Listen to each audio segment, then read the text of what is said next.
Hey everyone, welcome back to my YouTube channel. Today we got something exciting to dive into, a NodeRed flow for generating PDF file based on image analysis. If you are into automation and NodeRed, you are in the right place. So let's jump right in. Here's the NodeRed flow we will be exploring today. It's a powerful automation that takes an image, perform analysis and generate a detailed PDF report. Now let's break it down step by step. Our flow begins with the inject node triggering the process. This node kicks things off by initiating the flow and passing control to the next node. Take a look at this inject node. It triggers the flow and sends a signal to a read image file.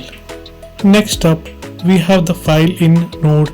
This node reads the image file from a specified location on the server.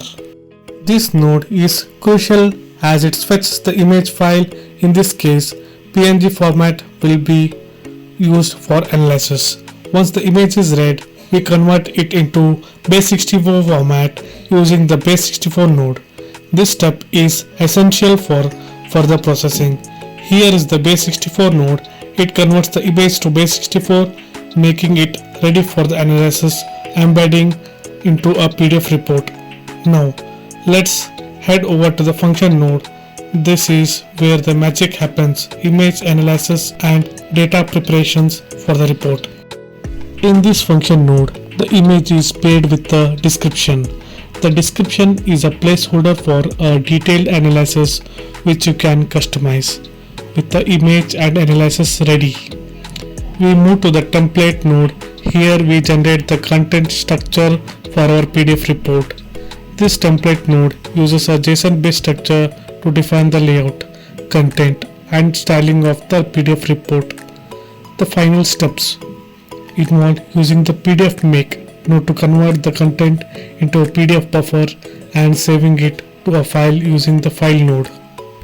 Here are the PDF make and files node responsible for converting content into a PDF file and saving it into the specific location.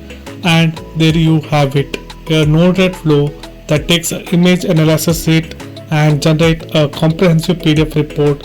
Where you are into automation, NodeRed, or just curious about what's possible, this flow showcases the power of visual programming. If you enjoyed the breakdown, don't forget to hit this like button, subscribe for more content, and let me know in the comments if you want to see more NodeRed tutorials. Until next time, happy coding. Bye.